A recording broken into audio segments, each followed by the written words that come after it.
Well, first of all, as always, appreciate all of you being here today. Again, this is kind of a culmination of a lot of hard work that started this time last year. And we got a great staff that's done a lot of hard work. More importantly, we got a great support staff here that really does a great job of selling this university. A lot of times you don't realize the weight coaches, the trainers, the equipment staff, the academic staff, and then the professors and the people on campus do a great job. And then the number one thing is we have a great community here. Appreciate all the folks that love the Racers, and that makes a big difference. People can feel that once they come into this town, and it really helps out with recruiting. We had a good signing day. I feel really good about it. I don't always say this, but I really think this may be the best signing class that we've had since we've been here. We were really strict in the guidelines and the things that we were looking for as far as size, height, weight, all those types of things. And we really never deterred from that throughout the course of the deal. You know, sometimes you get to the very end of signing day, you haven't filled up all your slots, and as Coach Thorell, our defensive coordinator, likes to say, you're looking to sign the tallest midgets. And they just look the best at that time. And we did not do that this year. And we battled off some really good opposition there late.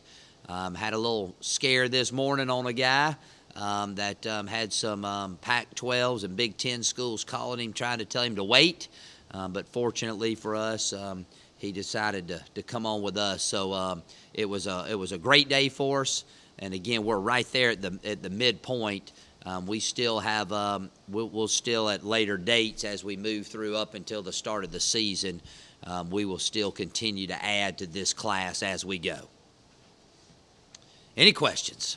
I know you've talked about starting the recruitment right here at Roy Stewart Stadium and working your way out. You've got 3 really good local prospects that you were able to add. Can you just talk about that? Well, first of all, you know, Dylan Boone, he's a great prospect. We've signed him to play safety. Anytime you get a quarterback that is athletic enough to play another position, tough enough to play on the defensive side of the ball, well, you just can't pass guys up like that. You know, his daddy was a great player here, local guy, wants to be a Murray State Racer, so we're excited about that. Deion Jackson, Jordan Troutman from McCracken and Mayfield, both winners, both fit some needs that we have.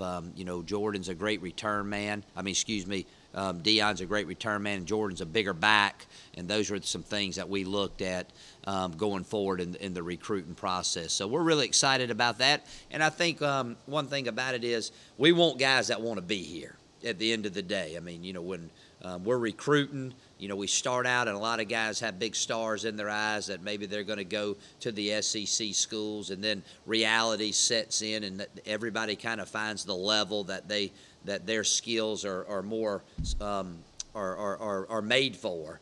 But at the end of the day, you got to have guys that want to be here, and those 3 guys, they grew up pulling for the Murray State Racers, so it's always good to get some guys like that on your football team.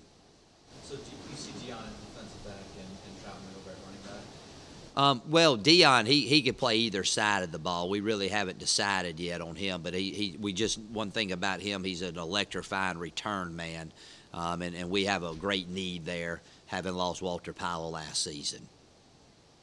Tell us about the quarterback, Hayden Spire, that you signed. Well, you know, Hayden is a fairly highly ranked, you know, quarterback. If you look at Scout and all those things that I really don't look at until today. But you know, his daddy's been a friend of mine for a while. Bob Spire, great coach at North Gwinnett, played for the state championship. Hayden was the Gwinnett County Player of the Year. Coach Spire, remember, he did a great job at Lexington Catholic back in the day, won some state championships. That's where I got to know him when I was at UK. But he's a very smart quarterback, has a good arm. He reminds me, his physical attributes remind me a lot of Dusty Bonner, who played for me. And I told him, I said, I hope you're better than Dusty Bonner. And I'm not comparing him. They just remind me of each other at this time, and hopefully he'll develop into that caliber of a player. But great knowledge of our system. We both run a very similar style of offense. And when I'm looking at a QB, a lot of times, especially a high school quarterback, sometimes that gives a guy an edge over maybe some other players being familiar with the type of offense that we run, we're really excited about the prospects of him being a really good player here. I think you lost 6 guys in the secondary. Was that a point of emphasis during the recruiting period? Yeah, it really was. And, we signed a couple guys at the midterm. Sean Samuels came in at the midterm. He's from South Georgia, Bainbridge High School. He went to Marshall and then transferred here. A guy that's not on the list because we signed him last year, Greg Willard, out of the North Alabama area, Huntsville area. We gray-shirted him, and he enrolled, and he's a cornerback. And then Spraggins out of Northeast Community College. I think we really got a steal there, and he's a great safety, big, tall safety. Looks like Darryl Smith type guy, can cover a lot of ground. So we made some leeway there. And then, we still probably need to go sign us another corner. That's a high priority for us. But because Sean could play either one, Samuels, he could play either or. And then you got Boone coming in to play safety. And then Quincy Williams, what a great prospect he is. He's another guy that all the way up into Sunday we were very concerned that, a couple BCS schools were flirting with him. Actually, he was on a visit to a BCS school. So we were very fortunate to get him, and he's an outstanding, he's a runner, hitter type guy. That we think has a chance to come in and play right away. And I say that when we recruit them all to come in and play right away. I mean, that's our goal. If they don't do that, it's their own fault, is what I tell them in the recruiting deal. But those are some good prospects we're excited about. Also, Joe Irby and Troy Marshall, that's good young size there. Yeah, we kind of made a push there to go get a little bigger. We're getting pushed around on the line somewhat. And 2 big guys there. Joe was a guy, he was committed to Western Kentucky for a long time, all the way up to 2 weeks ago, and then decommitted. And we were very fortunate. We swooped in. The town, our community, the school atmosphere really made a big impression on him.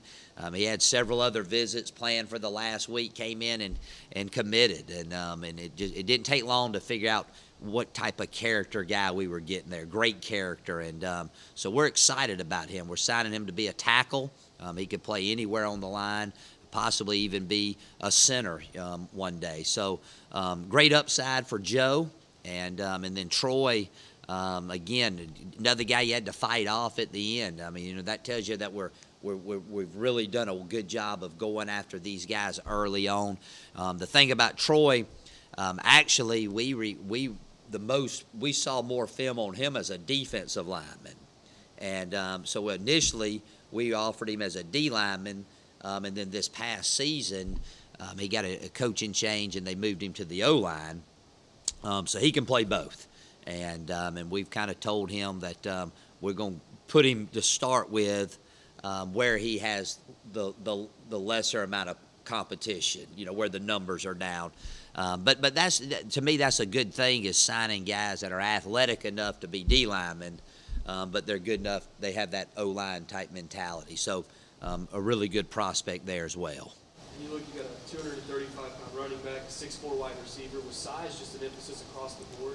Yeah, it really was. You at this level, you try to get the best player that you can get. And I always say, we go after little speed, because if they're big and fast, for the most part, they're going to the BCS level schools. I mean, it is what it is. But the thing about it was this year, we've been getting pushed around a little bit. So we said, hey, we got to go get some bigger guys. And you take a guy like Garen Bradley. I mean, he's a phenomenal player. He was one we were worried about this morning, and he ended up doing the right thing and coming with the racers. And then Jordan Gandy, big receiver. Again, just kind of tell you the type of guy he was at. He was at an ACC school this weekend. Holding off, it kind of was a look. If they offer you, you got to take it. If not, come to Murray State, and that was kind of our deal headed into last weekend. But there's a guy. He played as a freshman, and he played as a senior. He didn't play as a sophomore and junior, and that kind of shows you how recruiting's going nowadays. If you don't play as a junior, you don't get those looks, and the bigger guys aren't really looking at you. And then Coach Bostic recruited him, got on him early, saw what kind of talent he is, and we're really excited about him coming in because, again, we haven't had a big outside receiver probably since I've been here. Were there any areas, you mentioned secondary was sort of an issue you want to keep working on. Were there any other areas you want to keep working on? Well, again, every spot we need help at, whether we need immediate help or we need some backup, some depth help with some issues that we've had, in the past. But the secondary, we did take the biggest hit there. And I think just getting bigger, like at wide receiver. We got him. We got a 6-foot guy, DeQuavius Walker, out of my hometown. Which if he's from Macon, he's probably a little bit tougher than everybody else. So we're excited about him. He was the Middle Georgia Player of the Year, and we had a big argument on that today. That means he's probably one of the top players in the country if he was the best player from my neck of the woods. So we're real excited about that. But again, I think it was more just, hey, let's try to get a little bit bigger in this class to go along with some of the smaller speed guys that we've been able to sign recently, and give us a little bit more ways to play the game, where we're not always having to play in the perimeter. We can play a little bit more downhill at the point of attack. Any idea who the fastest guy in this list is? I don't even know. I don't know. I can't answer that question. Probably Walker, because he's from my hometown. I ever tell you, got to be a little tough to live down there, Ricky? A little tougher than everybody else. I really have no idea. I mean, you look here, we got some guys with some really good speed there. It's too hard for me to say, Ricky. Too hard for me to say. How much did bloodlines kind of play into Dylan Moon and offense? Zero. When we thought he was a good player. We've watched him, for golly, I guess I'm going on my 5th year. For 4 years, we've seen the guy. Extremely hard worker. I just tell you a little deal about Dylan in the summertime.